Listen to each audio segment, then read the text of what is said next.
Voltar para a casa dos pais é sempre voltar o relógio um pouco. Não tem como a gente não voltar a ser quem a gente foi anos ou décadas atrás. Pode ser bom ou pode ser ruim. Pode ser nenhum dos anteriores, mas acontece. No segundo ato do episódio de hoje, a Natália Silva traz uma história de uma viagem dessas.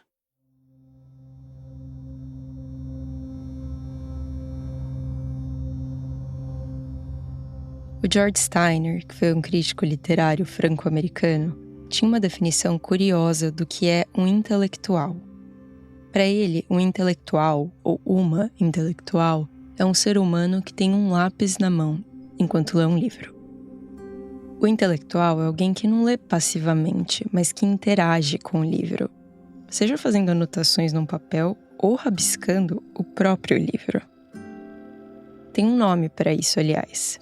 Marginalia é a palavra em latim para essas anotações feitas da margem do texto impresso. Tem gente que acha isso um crime, eu sei.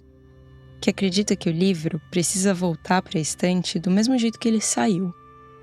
Mas eu acho que se o leitor mudou, nada mais justo que o livro mude também.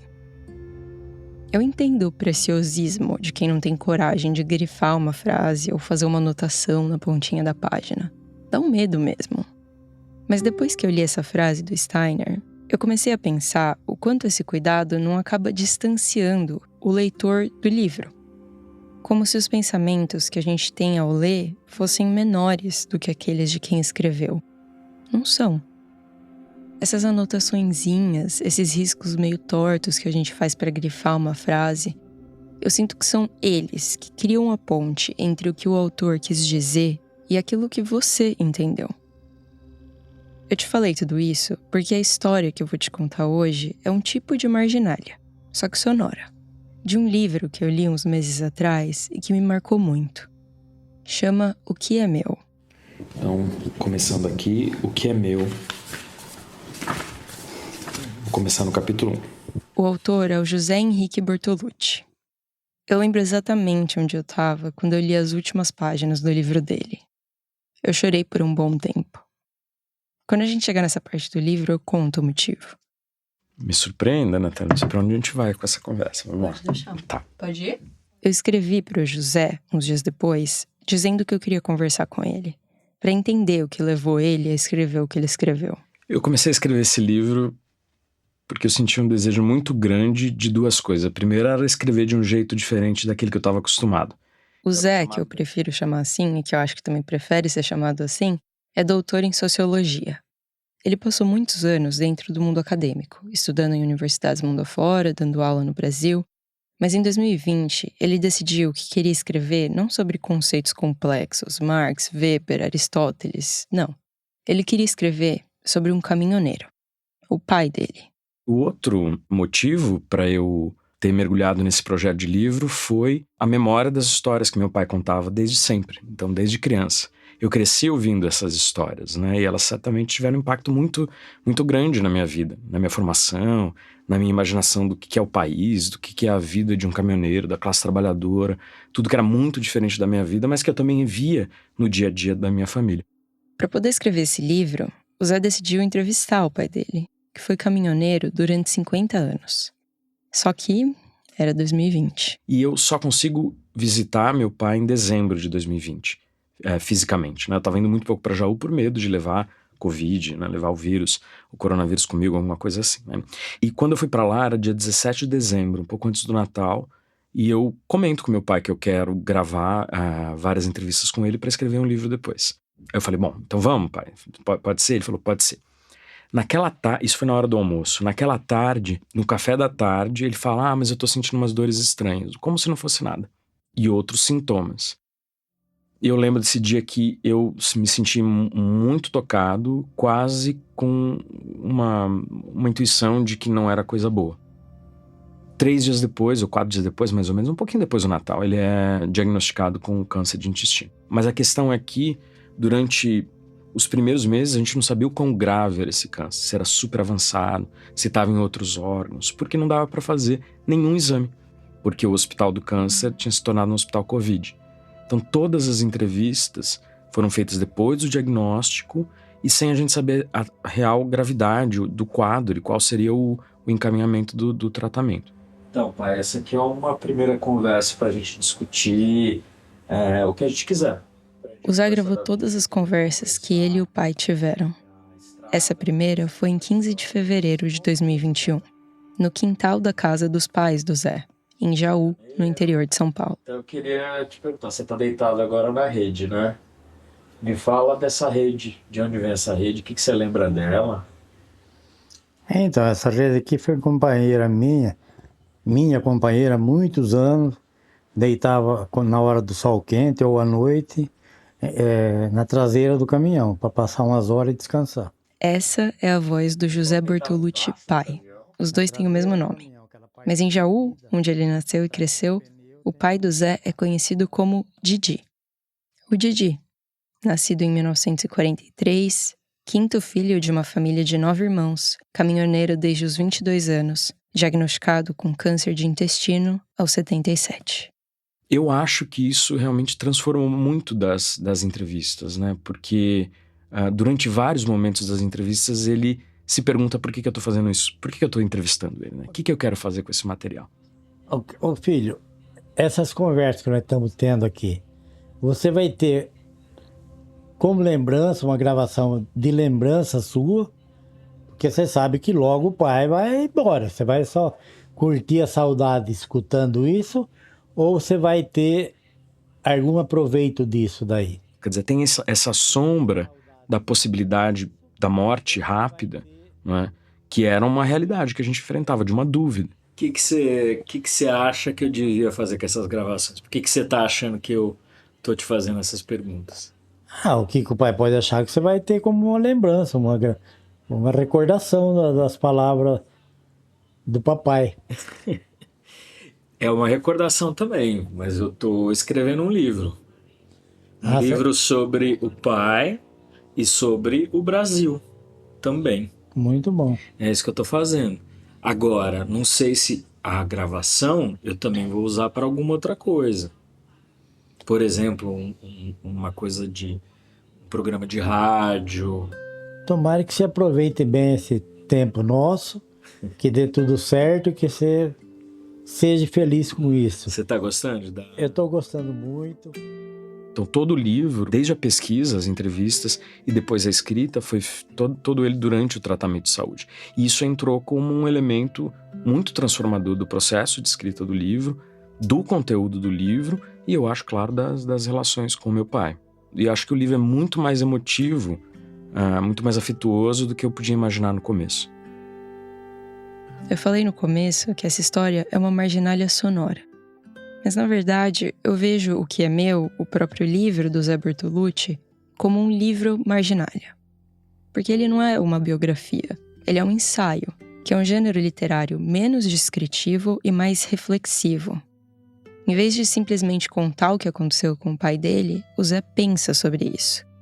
Ali, nas páginas do livro, ele conecta a história do pai, do país e a dele mesmo. É como se ele fosse fazendo anotações na beirada de uma história que já estava ali antes dele chegar. Quando eu era criança, essa é uma história que eu falo muito no livro, que como filho de caminhoneiro, ele aparecia, ficava 3, 4 dias e sumia por 30, 40 dias para trabalhar. Então não dá para dizer exatamente que era uma relação próxima, porque não era cotidiana. Então, eu na primeira viagem que eu fiz com o caminhão, eu já me apaixonei. Sou até hoje apaixonado por caminhão. Só não continuo porque a idade chegou e a possibilidade de estar mais na estrada já mudou, não é mais a mesma. Tinha medo do meu pai não voltar, e quando ele voltava também tinha angústias misturadas, né? Então nunca era uma relação pacífica. Porque sempre que ele chegava, o ritmo de tudo mudava, era uma pessoa nova na casa. Uma pessoa que eu amava, que era meu pai, mas que também era, de certa forma, um pouco estranho. Um estranho pro dia a dia. Ficar longe da família não é fácil, é complicado, mas por fim a gente acaba se adaptando com isso. E depois, quando ele passa a morar com a gente, ele tá muito doente do coração, quando ele tem 48 anos. Então é um pai que chega pra ficar muito doente. E como foi pra você essa volta do seu pai doente? Eu acho que foi... Você tinha quantos anos? Eu tinha 8 anos. Eu me lembro de eu voltar da escola e meu pai não era quando ele iria voltar de viagem, mas ele estava ali. Alguém tinha trazido ele para Jaú. Nessa época ele trabalhava numa cidade chamada Vargem Grande do Sul, no norte do estado, quase fronteira com Minas Gerais, transportando areia principalmente, né? E meu pai estava lá. E eu tinha 7 para 8 anos, e aí falaram, seu pai tá aqui porque ele tem que passar por consultas, ele tá no hospital. E depois a gente descobriu que ele estava tendo infarto por semanas, né, provavelmente, né? E o médico lá em Vargem Grande tratando ele por uma dor de barriga, alguma coisa assim. A sensação que eu tenho nesse momento foi uma sensação de me tornar adulto muito cedo.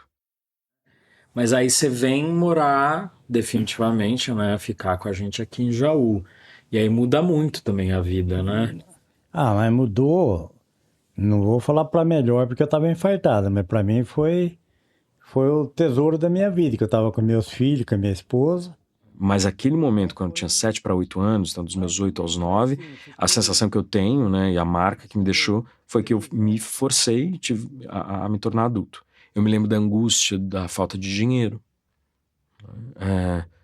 que era uma angústia real, né, de conseguir colocar, meus pais conseguiram colocar comida na mesa, e o que fazer até a próxima volta dele, e as dívidas que se acumulavam. Então isso ficava muito mais claro quando ele estava lá, que era a questão da dívida. Dívida é uma palavra muito importante para minha infância, né?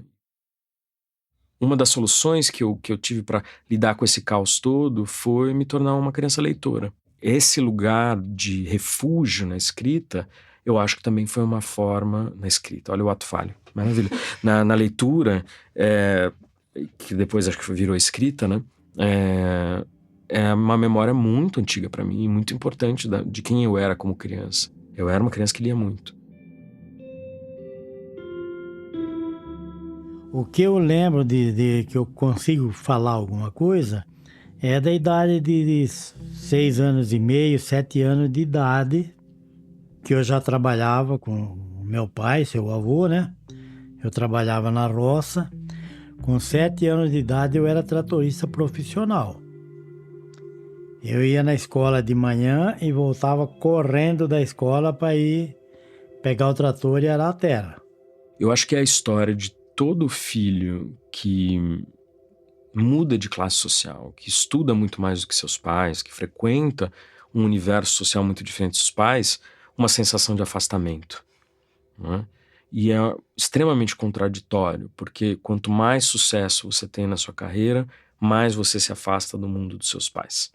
Meus pais nunca entraram num avião. Nós não tínhamos livros em casa, né? Não sei, um catecismo e uma bíblia, coisas assim, né?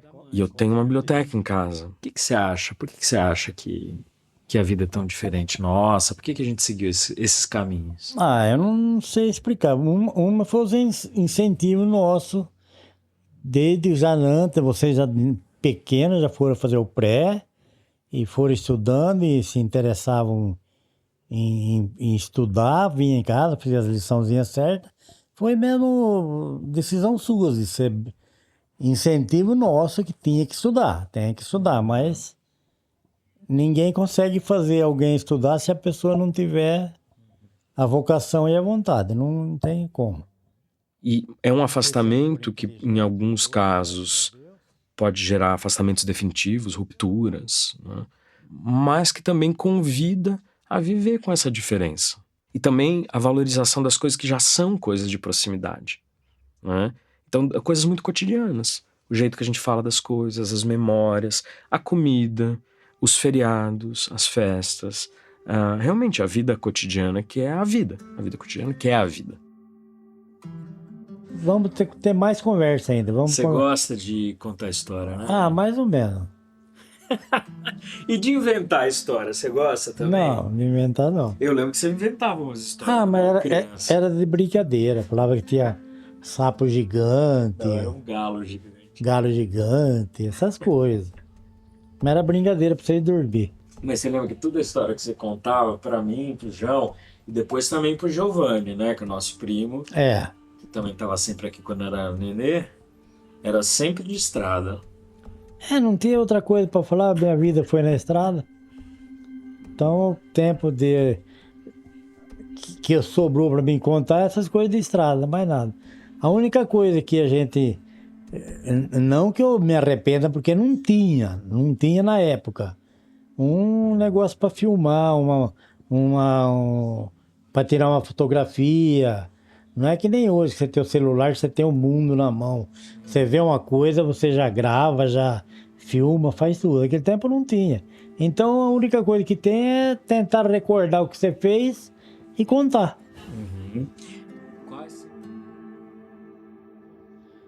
Então, você perguntou mais ou menos aonde que o pai trabalhou.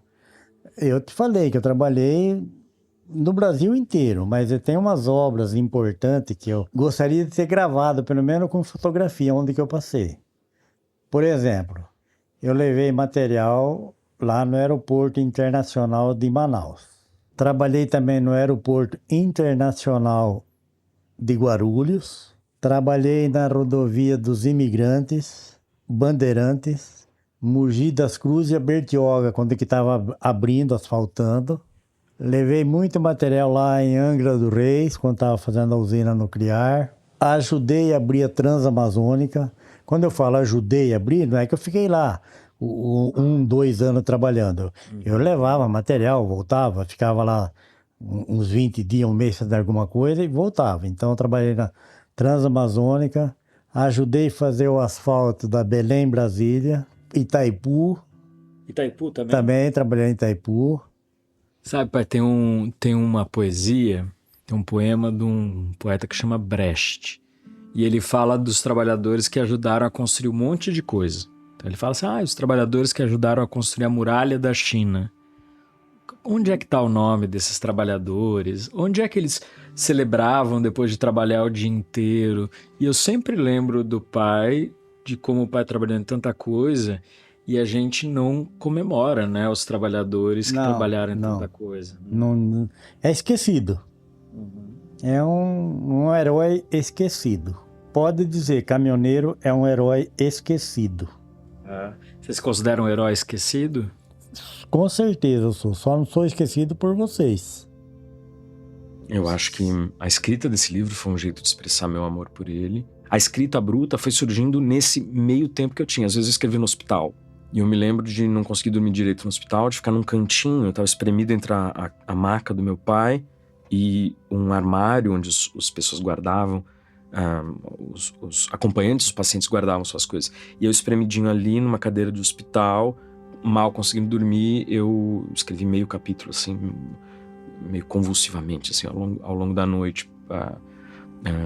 E ele seria operado logo de madrugada no dia seguinte, ou muito cedinho, né? Esse foi o momento mais crítico dessa trajetória do seu pai, essa última cirurgia? Foi o momento mais crítico. Foi a cirurgia que foi postergada há muito tempo. Um primeiro médico se recusava a fazer, porque ele achava que meu pai não sobreviveria à cirurgia.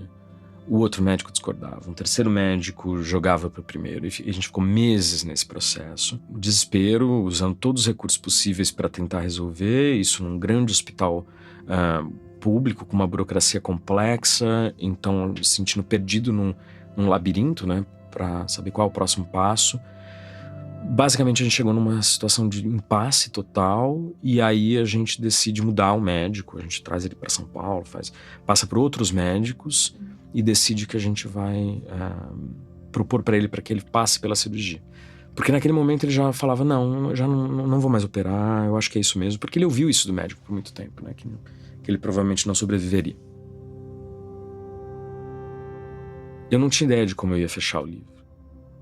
E eu só escrevi as 3 páginas finais depois que meu pai passa pela cirurgia e cheguei em uma situação de um pouco mais de estabilidade. Aí eu consigo escrever e eu sei, bom, agora eu sei como esse livro termina, e termino de uma forma mais alegre, felizmente. Você tá me ouvindo bem assim? Deixa eu ver se tá gravando. Acho que tá tudo certo. Você pode falar o que você quiser, tá? Só põe o microfone um pouquinho mais pra cá, acho que assim, isso, assim tá bom. Então, começando aqui, o que é meu. O Didi sobreviveu ao tratamento e a essa cirurgia. Não sem sequelas, mas sobreviveu. Quando ele me contou a primeira vez, era de relembrar pra contar. Agora eu que tô contando de volta as histórias que ele trouxe pra mim, retrabalhadas na forma do livro. O título do capítulo é Recordar e Contar. Lembra que esse aeroporto o pai ajudou a construir para você poder voar. Ouça essa frase do meu pai. E a leitura agora para ele é um outro jeito de expressar esse amor. De dizer, olha, esse livro também é seu. É seu no sentido de que você pode fruir dele como todas as pessoas podem. Mesmo o livro sendo algo estranho para você. Para o meu pai, o livro é um objeto muito alienígena. Né? Alienígena no sentido de que realmente ele não está acostumado. Né? Nunca leu um livro do começo ao fim, ou um texto mais longo. Então, desde o começo eu falei, não, eu vou ler para ele. Em julho de 2023, o Zé finalmente pôde ler o livro para o coautor dele. Toda vez que ele ia para Jaú visitar o pai e a mãe, ele lia em voz alta para os dois. Continua? Tá bom. Tá bom pra parar ou tá bom pra continuar? Não, a gente nunca enjoa de escutar, mas pode parar. Vai lá naquelas partes que você não leu ainda. Tá bom, então vamos pra parte que eu não li ainda. A leitura em muitos lugares do mundo é uma leitura coletiva, em que as pessoas leem em voz alta para as outras. Né? Contar histórias. E aí uma frase do pai aqui, que é a seguinte: o que é meu, só eu posso enfrentar. Bonito. Ele falou bastante vezes o que é meu. Aparece 2 vezes no livro, mas essa é a que eu mais gosto. É? E aí, por causa dessa frase aqui e da outra, que tá lá no comecinho, eu decidi o título do livro, né? Que é o que é meu. Que é meu. Vem dessa frase. Bonito, filho. Gostou? Gostei. Vamos parar por hoje? Eu quero... Você quer mais um pouquinho? Um pedacinho. Então vamos para outra história? Vamos para a história. Eu acho que essa ideia de que ler é um exercício de aprofundamento do eu e se dá de forma solitária, quase como um exercício de estoico, né, de formação. Isso é algo que não é o mundo da leitura em todos os lugares, em todos os momentos da história humana. Se a gente pensa, por exemplo, até poucas décadas atrás, a imensa maioria das pessoas em países em desenvolvimento era analfabeta. E não quer dizer que, por exemplo, elas não tivessem acesso ao jornal. Às vezes alguém da família comprava o jornal, ou uns amigos, e lia em voz alta o jornal para essas pessoas. Outras cenas de leitura, né? Que são cenas de leitura que uma vida de classe média tira de cena, né? Gera a cena do leitor individual. Essa cena de ler para os meus pais, que pode parecer muito estranha se a gente pensa na leitura só como um ato individual, é algo bastante comum no universo das classes trabalhadoras. Como meu pai, meu avô também tinha 7 irmãos. Você tem a memória boa, né, mãe? Você lembra da idade e tudo? Lembro. Beleza. Tem assim. Como meu pai, meu avô também tinha 7 irmãos. Como ele também era conhecido por saber construir ou consertar qualquer coisa. E gostava de caçar. Eu me lembro, tem um momento que ele ficou muito emocionado e eu fiquei muito emocionado também. Que é quando eu estava contando a história do cachorro. Quando seu cão de caça mais querido adoeceu, coube a meu pai sacrificá-lo. E meu avô amava tanto esse cachorro que ele não conseguiu matar o próprio cachorro. Meu pai tinha 12 anos, ele entrega uma espingarda de boca dupla, então uma mega espingarda, devia ser do tamanho do meu pai, e fala, vai lá e mata. Aí o pai conta assim: ele corria pra frente, ele voltava, ele me cheirava. E chegou a hora que eu precisei atirar nele. Tá emocionado, pai? Tô. Chegou a hora que eu precisei atirar nele. Meu pai tinha 12 anos. Você quer que eu pare ou quer que eu continue? Quer que eu continue mais um pouquinho? Não, continua. Tá pra terminar essa história. Continua. Meu pai tinha 12 anos. E eu devia ter essa mesma idade quando ouvi a história pela primeira vez. Aos 12, ele já havia abandonado a escola e já assumia esse tipo de missão. Penso em meu pai adolescente, realizando um sacrifício em nome do seu pai para poupá-lo da dor. É bonita essa história também. Eu acho. Vamos parar por hoje? Por hoje chega. O que você achou dessa última história? É meio emocionante. Você lembra dos detalhes de quando aconteceu?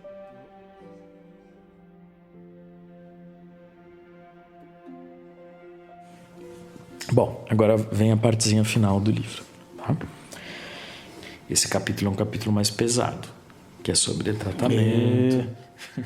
No último capítulo, o Zé, mais do que em qualquer outro trecho do livro, escreve na condição de filho. Não o filho de 8 anos, que se viu forçado a ser adulto, mas na condição do filho adulto de verdade. De um filho que foi capaz de olhar para o pai e entender que existe um motivo para ele ser como ele é. Uma história. nem sempre o olhar que a gente tem para os nossos pais é tão generoso assim. Leva tempo para chegar aí. Tempo e conversa, porque a gente precisa descobrir o que aconteceu antes da gente chegar para eles serem assim. Meu pai aprendeu a cozinhar, coisa rara entre homens de sua geração.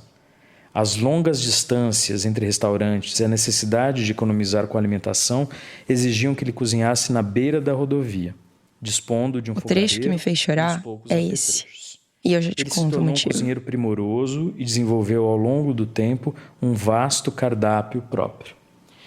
O meu prato favorito é a polenta, que ele prepara no ponto perfeito, mais mole do que dura, com um molho de frango, ensopado e um ovo frito por cima com a gema bem mole. Dessa vez você não fez polenta, né? Não, mas não deu tempo, filho.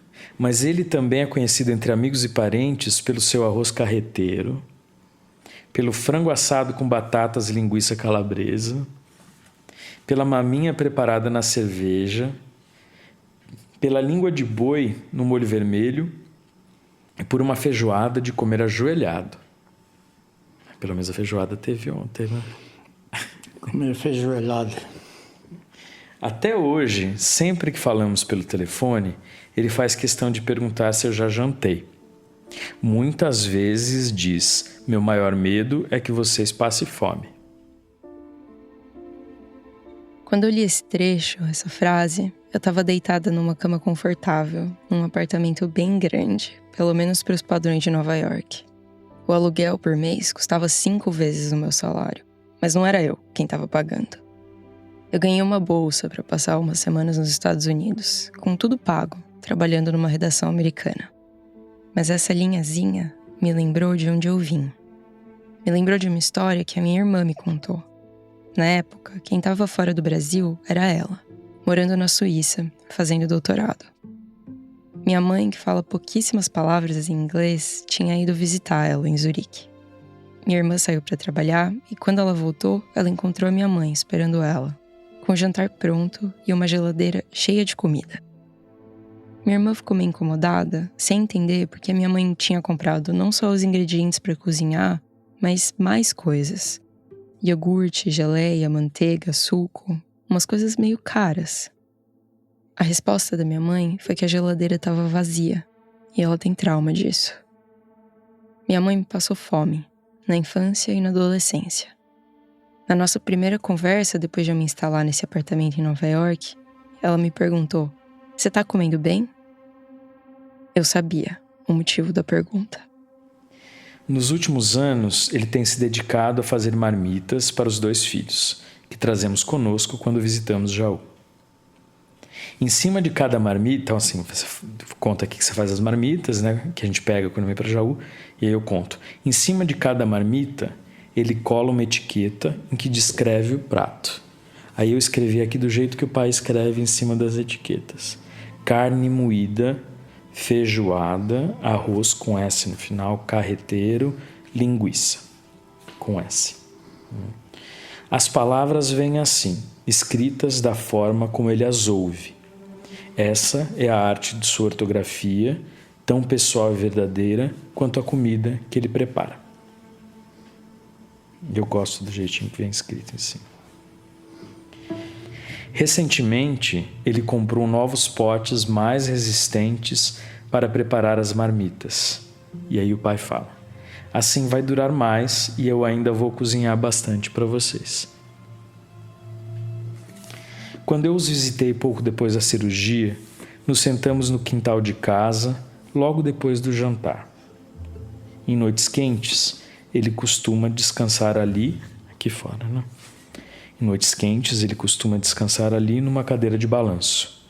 Aí eu pergunto para o pai: você senta aqui para tomar um ar fresco e pensar na vida, não é, pai? E você responde: ah, pensar na vida. A vida é a vida, não tem muito o que pensar. É a última frase do livro.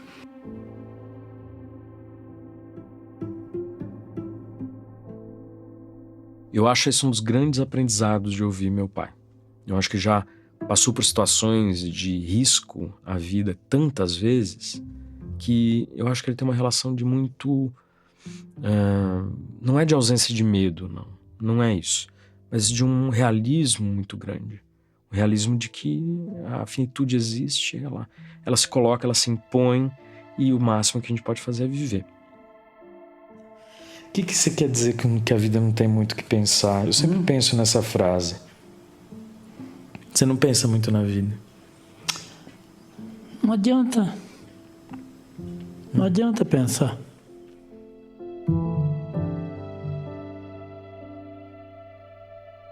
No dia 26 de novembro de 2023, o Zé publicou no Instagram que o pai dele tinha feito a última viagem. O Didi morreu naquela madrugada, poucos minutos depois do Zé chegar em Jaú para visitar ele. O Zé escreveu que o pai dele teve uma vida grande e que essa vida se multiplicou com as histórias que ele contou. Que eles dois contaram. Pai pintou e bordou essa terra, filho. Graças a Deus. Conheceu muita coisa, né, velho? Fiz você na estrada. Essa história você vai contar outro dia. Ai, Detalhe. mas agora não tá mais gravando. Não, tá gravando, mas depois essa eu quero contar, que eu conte em detalhe, que tem muita coisa pra contar dessa história. Toma uma aguinha aí.